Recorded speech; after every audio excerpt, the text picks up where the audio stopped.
Charlie Daniels had spent over 25 years behind the wheel of a truck, crisscrossing highways and back roads with a sense of pride and purpose. To him, trucking was more than a job. It was a testament to his hard work, perseverance, and dedication to providing for his family. Over the years, Charlie had weathered countless challenges, from grueling overnight hauls to navigating treacherous icy passes. But through it all, he remained steadfast, taking pride in his role as part of the backbone of the American economy.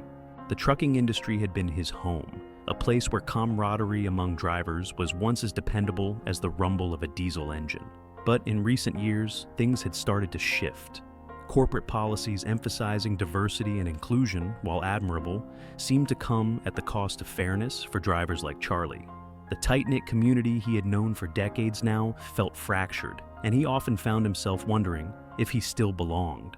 Charlie's unease turned to frustration when he arrived at a new dispatch hub and felt the sting of exclusion for the first time. As he walked through the bustling yard, younger drivers greeted each other with familiarity, but Charlie was met with polite nods or avoided altogether. He tried to fit in, cracking jokes and offering advice, but his efforts were met with dismissive glances. Over time, the distance between him and his colleagues grew wider. The real tipping point came when Charlie noticed a pattern in his assignments. While less experienced drivers were given shorter, more lucrative routes, Charlie was consistently handed the tougher hauls, the ones with longer hours, more hazards, and tighter deadlines. When he brought up the issue with his manager, Karen Patel, her response left him stunned. "Charlie, you've been doing this for years," she said with a tight smile. "We need experienced drivers like you to handle the difficult routes. The younger ones are still learning." It wasn't just the assignments that stung. During breaks, Charlie overheard jokes about old-timers and privileged drivers. The comments, though indirect, felt personal, like subtle barbs aimed at undermining his years of dedication. Charlie didn't know what to make of it all.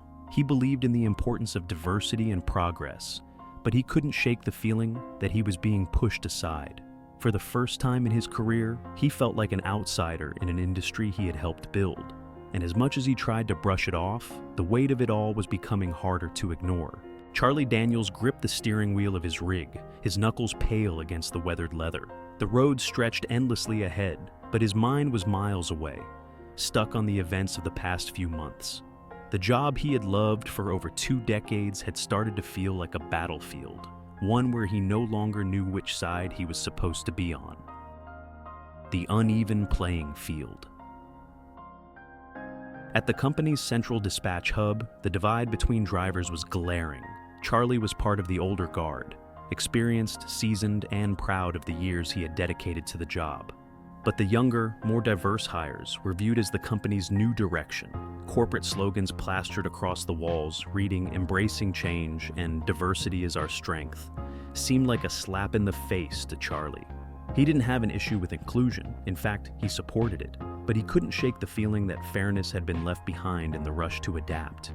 The inequity was impossible to ignore. Charlie was routinely assigned the grueling overnight hauls and the dangerous icy mountain routes, tasks he had tackled without complaint for years. Meanwhile, newer drivers like Luis, who had far less experience, were given shorter, easier trips. Charlie wasn't blind to the disparity, but every time he tried to bring it up, he was met with dismissive responses. "You've been doing this forever, Charlie," Karen Patel, his manager, told him with a tight smile during one meeting. "We need drivers like you to mentor the younger ones. They're the future of this company." Charlie left the office that day feeling invisible.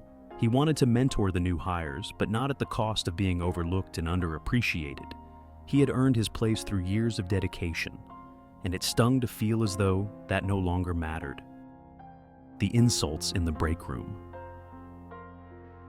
The tensions didn't stop at assignments. During a rare break at the dispatch hub, Charlie sat quietly in the corner of the break room, sipping a lukewarm coffee. He overheard Luis and another young driver, Jamir, snickering nearby. "These old-timers are just scared of change," Luis said, loud enough for Charlie to hear. "They think the world owes them something." "Yeah," Jamir replied. "They've had it easy their whole lives, and now they can't handle competition." Charlie felt his blood pressure rise, but kept his head down. Confronting them would only escalate things, and he didn't want to risk his job. Still, the words cut deep. "Easy? Did they think hauling cross-country in snowstorms or working through Christmas to meet deadlines was easy? A dangerous pairing. The breaking point came during a high-stakes delivery. Charlie was paired with Luis for a multi-state haul that required precision and teamwork. From the start, Luis dismissed Charlie's advice about checking their rig's weight distribution and double-checking the route for potential hazards. "Relax, Charlie," Luis said with a grin. "I've got this." But as they navigated a steep mountain pass, Charlie's warnings proved right. Luis misjudged a sharp curve, and the truck's trailer began to fishtail dangerously. Charlie took control, using every ounce of his skill to stabilize the rig and prevent a rollover. The two men sat in stunned silence for a moment after pulling off the road. "You could have killed us," Charlie finally snapped, his voice trembling with anger. Luis shot back defensively. "You're overreacting. I had it under control." The argument escalated, with both men accusing each other of arrogance and incompetence. By the time they completed the delivery, the tension was palpable. Charlie reported the incident to management, but instead of addressing Luis's recklessness, Karen reprimanded Charlie for creating tension within the team. Support and resistance. Feeling cornered, Charlie confided in Dave, an older co-worker who had also faced similar treatment.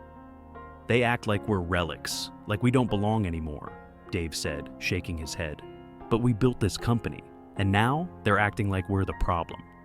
Together, Charlie and Dave began documenting instances of biased treatment. They kept records of unfair assignments, overheard comments, and incidents like the near accident with Luis.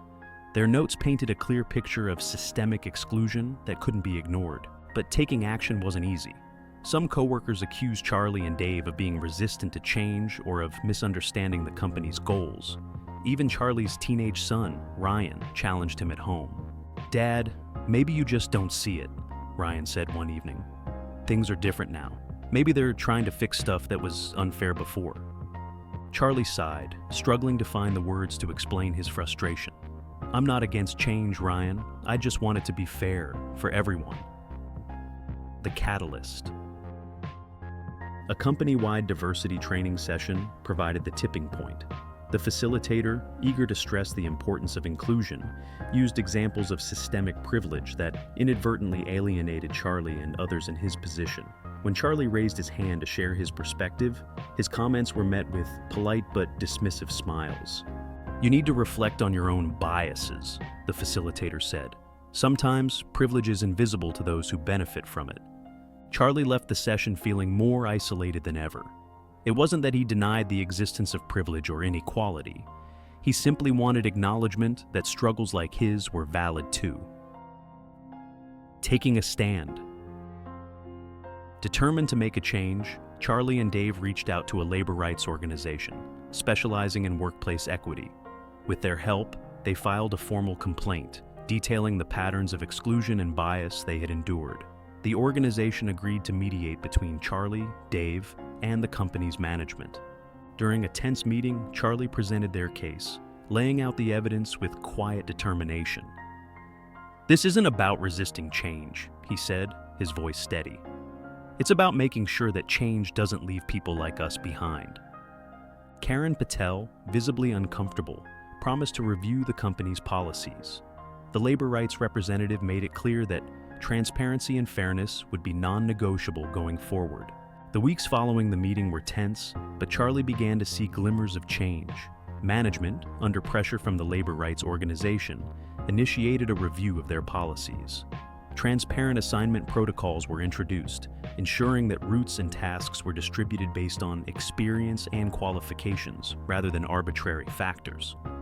Drivers were also given opportunities to provide feedback on workplace practices, giving everyone a voice regardless of their tenure or background. A step toward fairness. Charlie noticed the changes immediately. His next assignments were challenging but fair, reflecting his decades of experience without feeling punitive.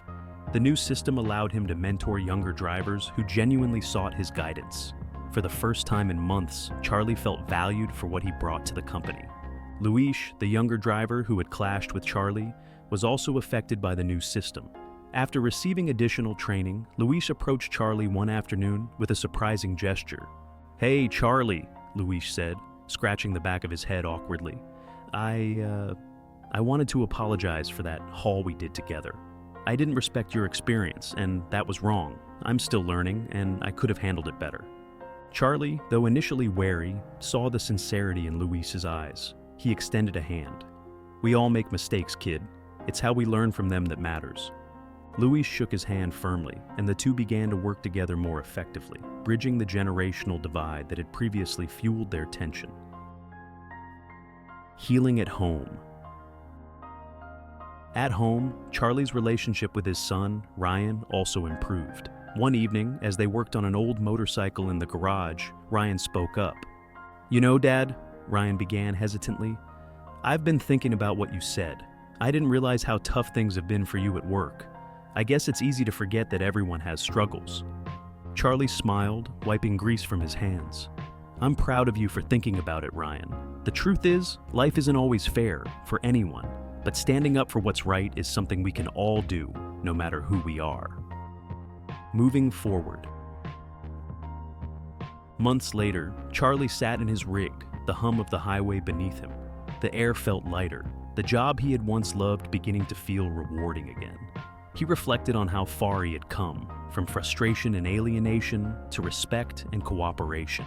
The company wasn't perfect, and neither was the world.